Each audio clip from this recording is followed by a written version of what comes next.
magical being water. I haven't done a monsters musings in a hot minute, but I'm going to go over one of my favorite aquatic races, aquatic critters, the Sahuagin, or however you pronounce it. It's a hot mess. Sea devils, and I tend to draw inspiration from a creature from the Black Lagoon, whom they resemble, and a mix of deep ones and the sea devils from Doctor Who. Because they are intelligent, hyper intelligent, voracious, slavers, cruel, eating, killing machines of the deep. And the water is where your PCs are going to be very, very uncomfortable. The deep has a allure there's a fear of it. Because it doesn't matter what your hit points are when you start drowning.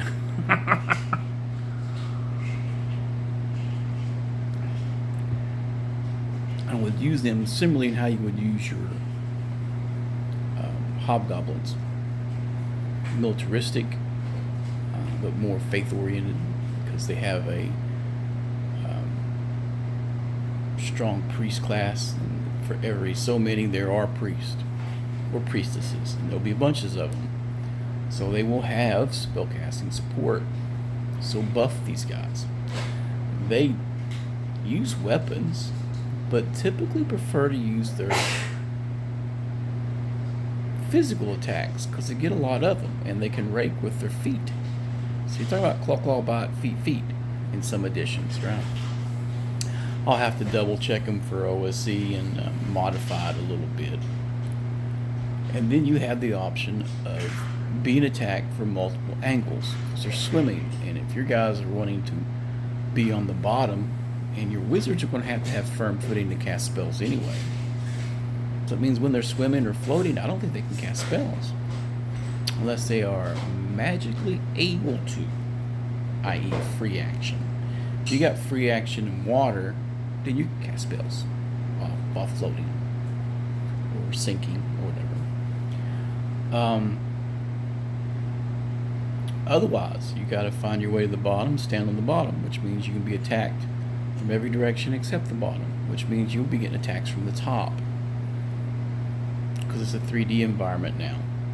Much like you're fighting a flying or floating creature, but you're in the water, which limits your movement, limits your... I'm going more on the environment than the creatures, my bad. But they're friends with the sharks, so they're voracious. And if you want to give them a frenzy ability, that makes sense. They can go on land for a few hours, so they can raid coastal areas quite easily. And then there's always the mutations. 4-armed varieties, which means more attacks. Claw, claw, claw, bite. And they're going to have lots of weapons that you normally don't think of for your foes. A lot can be armed with daggers. A lot of daggers is a thrusting, stabbing weapon, and spears and tridents. A lot of pokey.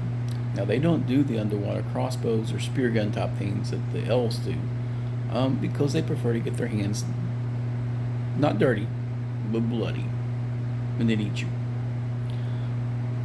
So if you go out from that horror aspect, they come up out of the ocean, they raid, they drag things back into the water.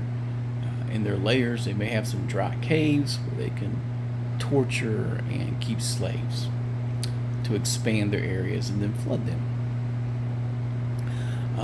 How you get them metal weapons and stuff, you can get a little loose with physics and stuff. You know, how do they have weapons made of metal? So you have a lot of coral and a lot of obsidian or glassy type items, which would normally be fairly ineffective against armor, but it's a fantasy game. That stuff works fine all the time. But it would definitely stand out on your characters if they adopt some of the stuff as their as their gear. Now, for decoration and carrying stuff, and the other weapon they use is nets. So they can float above you, they just drop nets on you. And once you're in the net, you have no maneuverability, and you're getting attacked from multiple angles, which means they get pluses to hit.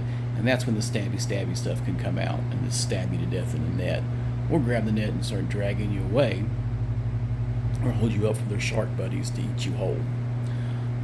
Because the bigger and meaner you go along and fight them in their layers, there's going to be bigger and meaner sharks. And some sharks can swallow a hole in the game once they get like giant. I typically use giant sharks as troop carriers for the Sahuagin on their big raids. They latch onto a giant shark and they get dragged along with that big monstrosity. And when they go to retreat, they latch onto it and they run away. You gotta fight the big shark. So yeah, I got some side quests or side plot going on where lots of Sahuagin, and it's a coastal region. Why wouldn't you fight water creatures? But the underwater environment limits your characters and starts carrying them. And like I said, Sahuagin have lots of priests, which means they have access to spell magic. So if you're relying on potions and the spell water breathing to breathe underwater,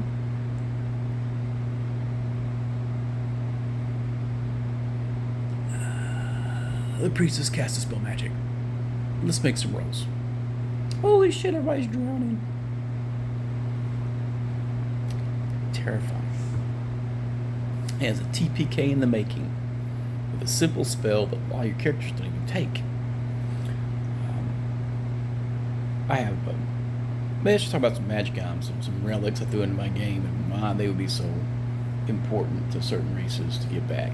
Cultural items. Cultural items give you minuses to reactions, and what are minuses to reactions to creatures who are xenophobic and kill all other races to begin with? Be like attack on sight. Ignore these other guys. He's got our crap. He's wearing something that is holy to us. A air breather, things like that. So you can have them worship like Cthulhu-esque type critters. Shark or things that devour.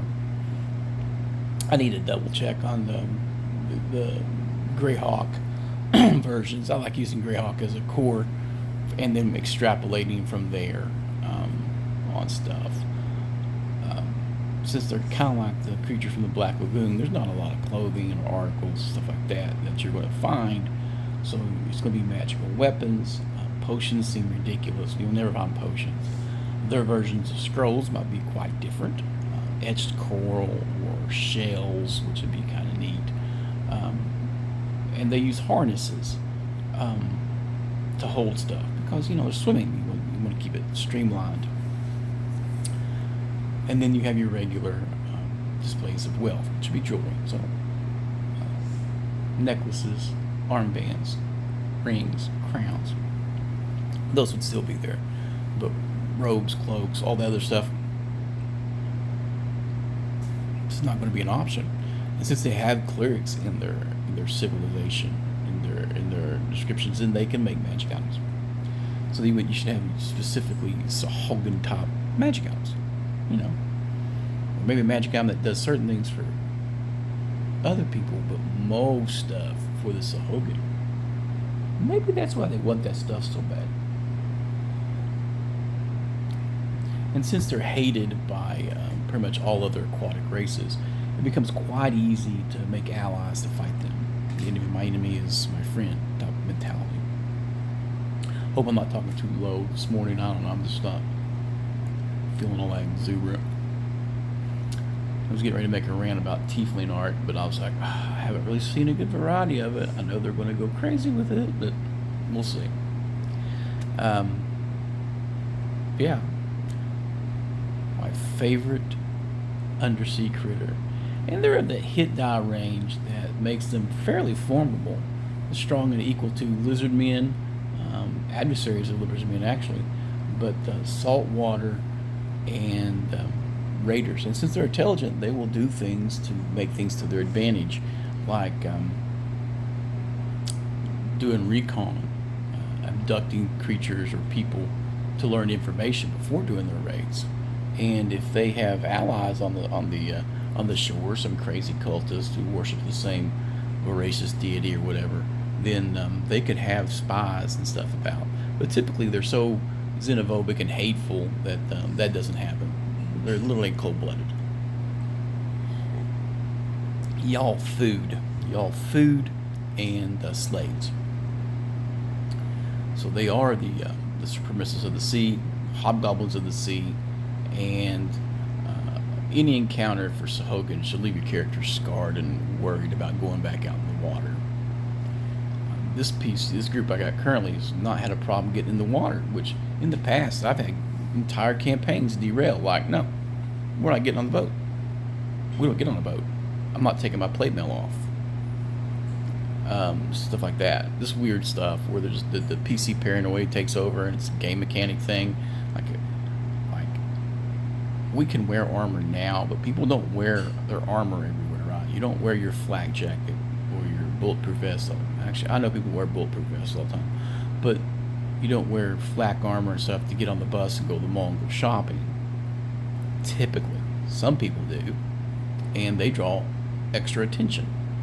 But in general, you don't wear your armor to go do mundane things like travel.